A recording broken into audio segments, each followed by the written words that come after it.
नमस्कार प्रणाम, मैं मजाकिया शक्ति आप लोगों का अपने इस चैनल में हार्दिक स्वागत एवं अभिनंदन करता हूं। भाई साहब, आज हम आप लोगों के लिए एक बहुत ही जरूरी चीज लेके आए हैं। आप लोग जानते ही होंगे इसे ये क्या है, और जो लोग नहीं जानते मैं उनको बता दूं कि ये वही है जिसकी वजह से महाराज अनिरुद्धाचार्य और प्रेमानंद जी को बदनाम किया जा रहा है, उनको ट्रोल किया जा रहा है। दरअसल जो उन्होंने बात कही है सेम ऐसा ही उसका कार्य है। उन्होंने यही कहा है कि जो लिविंग में रह रही हैं वो होती तो एक है, लेकिन सेम इसी तरह जुड़ी रहती हैं 4-5 लोगों से। तो ये बहुत जरूरी चीज है, मैंने सोचा कि दिखा दूं क्यों बदनाम किया जा रहा है प्रेमानंद जी महाराज को और अनिरुद्धाचार्य जी को। इसको मैं रख लेता हूं भाई, अपनी बहुत जरूरी चीज है। एक बात मुझे समझ में नहीं आ रही है, किसी भी लड़की से आप बात करिए तो वो कहती है कि मैं सब लड़कियों से अलग हूं, मैं और लड़कियों की तरह नहीं हूं, मैं बिल्कुल अलग हूं सबसे।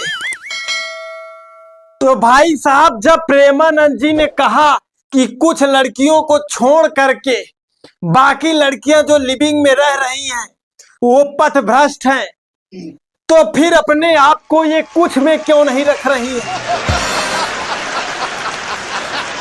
लेकिन नहीं भाई साहब, ये रखेंगी अपने आप को औरों में ही।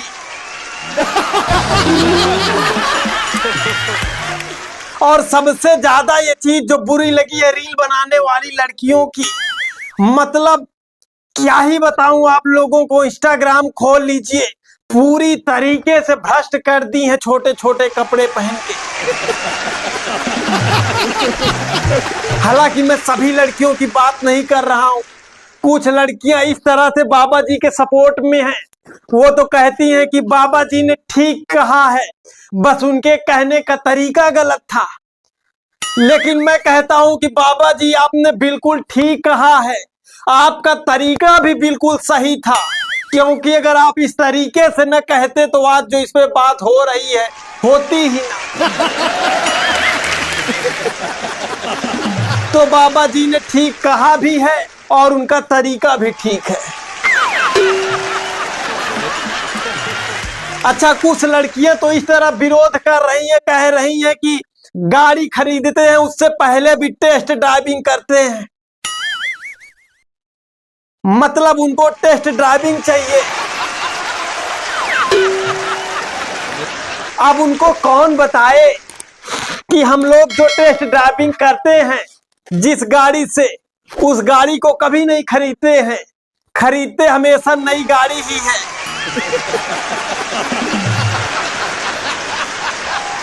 और जो लड़कियां ये कह रही हैं कि टेस्ट ड्राइव बहुत जरूरी है, मैं तो भगवान से दुआ करता हूं कि भगवान जी उनके घर के बच्चे जो हैं वो 50-60 जगह टेस्ट ड्राइव करें।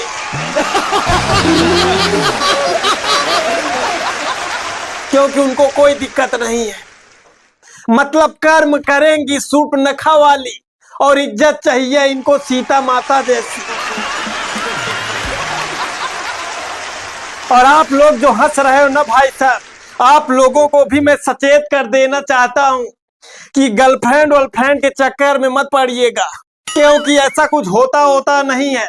मैं भी बचपन में यूरिया को चीनी समझता था और वो होती यूरिया ही थी सच में। तो फालतू बहम में मत रहिएगा।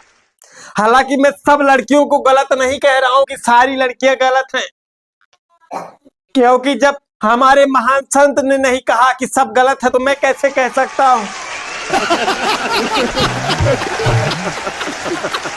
अच्छा, संत बेचारे करे भी तो क्या करे, आप ही सोचिए। वो झूठ बोल नहीं सकते क्योंकि झूठ बोलने से पाप लगता है, और संत महात्मा पाप करते नहीं हैं, और सच बोलते हैं तो मिर्ची लग जाती है।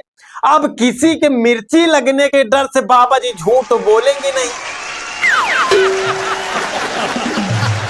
कि तुम्हें मिर्ची लग जाएगी इस चक्कर में वो पाप करे। अच्छा जी, हम लोगों ने बचपन से पढ़ा है कि माता पिता और गुरु भगवान होते हैं, इनको भगवान का दर्जा दिया गया है।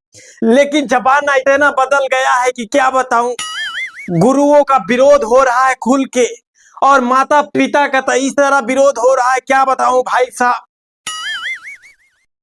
पहले हमारे पिताजी के जमाने में उनके पिताजी गाते थे, मेरा नाम करेगा रोशन, जग में राज दुलारा। और हमारे समय में हम लोग गाते हैं, पापा कहते हैं बेटा बड़ा नाम करेगा। लेकिन भाई साहब आजकल के बच्चे जो हैं ये तो गाते हैं, बापू सेहत के लिए तू तो हानिकारक है, बापू सेहत के लिए तू तो हानिकारक है। मतलब इनका खुद का बाप इनके सेहत के लिए हानिकारक हो गया है। तो जितने भी लोग संत महात्मा के सपोर्ट में हैं और वो चाहते हैं कि ऐसे बेबाकी से बोलते रहे समाज सुधार के लिए, क्योंकि समाज पूरी तरह से बिगड़ता जा रहा है, एक बार जोरदार ताली बजाएं। तो कैसा लगा ये वीडियो? अगर अच्छा लगा हो तो कमेंट बॉक्स में कमेंट करके जरूर बताइएगा। और हाँ, हमारे जो संत महात्मा हैं इनके प्रति जो भी आपकी सोच हो, जो भी इनका कथन जैसा भी लगा हो, कमेंट बॉक्स में जरूर बताइएगा। मिलते हैं एक नए वीडियो में, तब तक के लिए जय हिंद।